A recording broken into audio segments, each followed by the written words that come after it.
नमस्कार, रोहिणीज किचनमध्ये आपलं स्वागत आहे। आज आपण करणार आहे पोहे आणि रवापासून एक वेगळा आणि हेल्दी नाश्ता। पोह्यापासून पोहे, रव्यापासून उपीट बनवून खाऊन कंटाळा आला असेल तर आता आपण इथे 1 वाटी रवा घेतलेला आहे आणि 2 वाटी पोहे घेतलेले आहेत। 2 वाटी पोहे जे घेतलेले आहेत ते स्वच्छ धुवून आपण त्याला 10 मिनिटे भिजत घालायचे आहे आणि आता रवा आपण 1 वाटी घेतलेला आहे तो देखील आपण पाण्यामध्ये भिजत घालणार आहोत। मी इथे एकदम बारीक रवा घेतलेला आहे। रवा जर का बारीक नसेल तर तो देखील आपण मिक्सरला फिरवून घेऊ शकतो। आता आपण इथे 1 वाटी रवा जो घेतलेला आहे तो कच्चा घेतलेला आहे, भाजून घेतलेला रवा नाही। सो आता 1 वाटी रव्यामध्ये आपण पाणी घालणार आहोत आणि हा रवा देखील छान भिजवून घेणार आहे। पाणी थोडेसे जास्त झाले तरी चालेल। तसंच आता आपण पाहू शकता की 10 मिनिटे झालेले आहेत आणि आपले पोहे देखील खूप छान भिजलेले आहेत। पोह्यात देखील पाणी आहे। आता हे जे पोहे आहेत ते आपण मिक्सरला छान फिरवून घेणार आहोत। पोहे बारीक करताना आपल्याला थोडंसं पाणी घालावं लागणार आहे, कारण पोहे जे असतात ते भिजले तरी थोडेसे फिरताना घट्ट होतात आणि आपण थोडेसे पाणी घालून पुन्हा पोह्याची छान पेस्ट करून घेणार आहे। एकदम स्मूथ पेस्ट करून घ्यायची आहे। आता आपण पाहू शकतो की आपली जी पेस्ट आहे ती अगदी स्मूथ झालेली आहे, खूप छान पेस्ट झालेली आहे। अशा पद्धतीची आपली पोह्याची पेस्ट झालेली आहे। आता ती रव्यामध्ये आपण मिक्स करून घेऊ। आता आपला रवा जो आहे तो खूप छान भिजलेला आहे 10 मिनिटे। 10 मिनिटानंतर आपले पोहे सुद्धा खूप छान पाण्यामध्ये भिजलेले होते आणि आता आपण त्याची पेस्ट करून घेतलेली आहे। आता या रव्याच्या पाण्यामध्ये आपण हे पोह्याची पेस्ट जी आहे ती मिक्स करणार आहे। ठीक आहे, आपण इथे मिक्सरचे जे भांडे आहे त्याच्यामध्ये जे पोह्याचे पाणी आहे ते देखील आपण यामध्ये ऍड केलेले आहे। आता हे सर्व मिश्रण आपण मिक्स करून घेणार आहे। आपल्याला आंबोळी बनवायची आहे त्या पद्धतीने हे मिश्रण झाले पाहिजे एकजीव। आता आपण हिरवी मिरची घेतलेली आहे 3 ते 4 आपल्या आवडीनुसार बारीक चिरून घ्यायचे आहेत। कांदा घेतलेला आहे बारीक चिरून, टोमॅटो आणि इथे कोथिंबीर घेतलेली आहे। आपल्याकडे जर का गाजर असेल तर आपण गाजर देखील छान किसून घेऊ शकतो आणि आपण यामध्ये मिक्स करून घेऊ शकतो। आता मी इथे मिरची, कांदा, टोमॅटो, कोथिंबीर या पिठामध्ये ऍड करते आहे। त्याचबरोबर मी इथे 1 चमचा मीठ घेतलेले आहे ते देखील यामध्ये ऍड करते आहे। ओके, आता आपण हे सर्व मिश्रण मिक्स करून घ्यायचे आहे पिठामध्ये।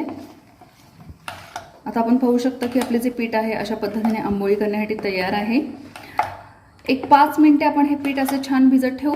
पुन्हा मिक्स झाल्यानंतर पोहे आणि रवा मिक्स झाल्यानंतर आपण हे पीठ पुन्हा 5 मिनिटे भिजत ठेवणार आहे आणि 5 मिनिटांनंतर याची आपण आंबोळी करणार आहोत।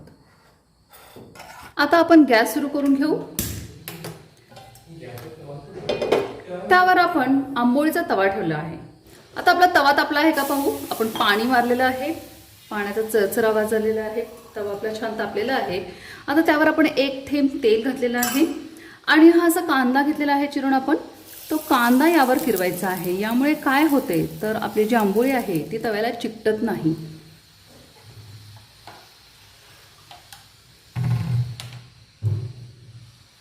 आता आपले हे जे बॅटर आहे ते यावर आपण सोडणार आहे।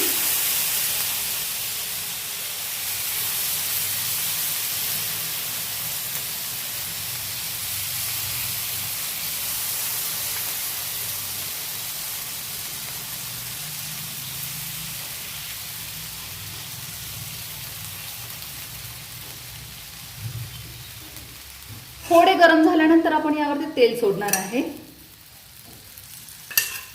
मी इथं 1 ते 1.5 चमचा तेल सोडलेलं आहे।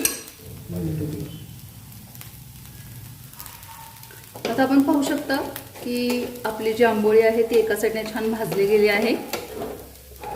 आता आपण पाहू शकता की आपली एक साईडने आंबोळी छान भाजलेली आहे आणि आता हे परतले जाते आहे, आंबोळी निघते आहे। आंबोळी जेव्हा अशी परतायला येईल तेव्हाच आपण ही परतायची आहे।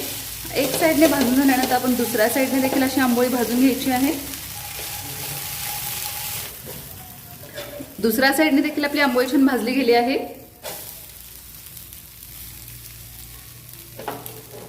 खूप सुंदर अशी पोहे आणि रव्यापासून आपली आंबोळी तयार झालेली आहे। आपण सर्विंग प्लेटमध्ये काढून घेऊ आणि ही आंबोळी आपण सॉस बरोबर खाऊ शकतो किंवा खोबऱ्याची चटणी बरोबर देखील खाऊ शकतो।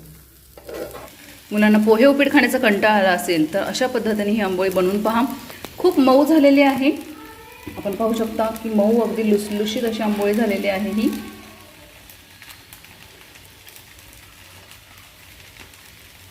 अशा पद्धतीने आंबोळी नक्की करून पहा।